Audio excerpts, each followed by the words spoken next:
5 years ago, we were all locked up in our houses and our makeshift prisons. Now, I'm ready to share my true thoughts on COVID-19 and what it was all about. COVID-19 was a scam. Now, just wait. Some of you will agree, some of you will disagree. That's perfectly fine. We're all entitled to our own opinion. Let me explain my thoughts behind this. COVID-19 is a virus that does exist and it did affect people. However, our response to it was totally overblown. Let's examine the chronology of what we went through, or what we were put through rather. In 2019, the latter part of the year, this virus arose in China. That in itself is extremely controversial. We know, and it has been clearly shown, that there was genetic engineering and what's called gain of the Wuhan Institute of Viral Studies. This was not anything to do with any bat market or Chinese people eating horrible stuff. This was engineered in a laboratory to look at how a potential virus could be used as a biological weapon, or who knows what the thought process was behind that. However, there is no doubt in my mind that this virus originated from a lab, either escaped or was released, I don't know. But nonetheless, it then entered the community. Over the ensuing year and a half, as the hysteria mounted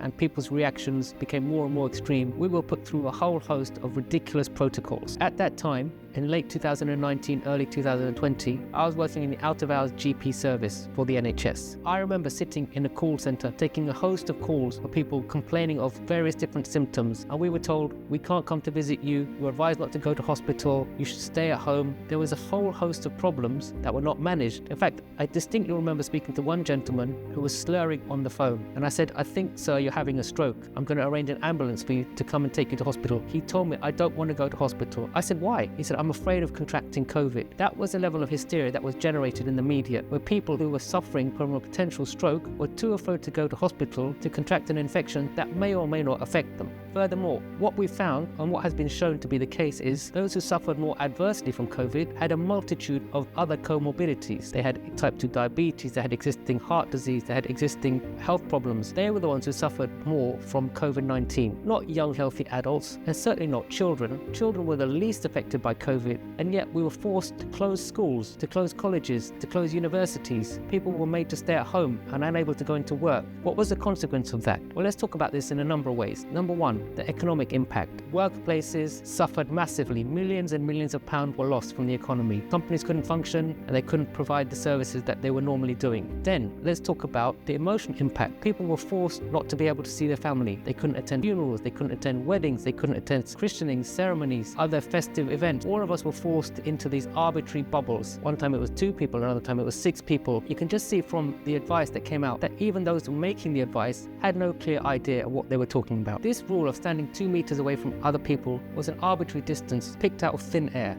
There was no scientific basis to saying if you stay 2 meters away from someone, the spread of COVID will be less. Equally, we were told if you sit down, then it's okay. People were then going to events and sitting down, and they were thinking they're not going to spread COVID. Just think of how illogical that is. It doesn't make any sense at all whatsoever. Then we were told you can eat out to help out. So, one point we're being told stay at home, then shortly afterwards we're told you can go eat out to help out, help grow the economy, particularly the hospitality industry, which suffered massively. Companies going out of business, sandwich shops closing down, all of these people who were affected. Then, literally we're told go out and help them out by going out to restaurants. I mean, where's the logic in that? I remember there was one point that said you must be home by 10 o'clock.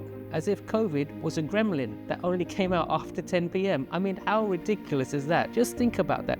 Examine this in a rational and dispassionate manner. Step away from the propaganda that you've been fed and examine it with an objective and open mind. Please don't misunderstand what I'm saying. I'm not saying that COVID-19 wasn't a thing. It was, but our response to it was highly overblown and highly exaggerated. And there are ways that we could have managed this far more effectively. Let's look at countries where they didn't institute such draconian measures. So there were a handful of countries that didn't impose such strict restrictions on their populations. Sweden, Iceland, Uruguay, to name a few. There was not a greater number of excess deaths in these countries. Now, Pakistan instituted what was called a smart lockdown, and they suffered far less economic hardship as a result of this. So I think we can take from this that our response was really unnecessary. Equally, if we examine the behavior of those who made the rules, this is highly revealing. Dominic Cummings traveling to whatever that castle was to have his eyes checked. Boris Johnson engaging in parties.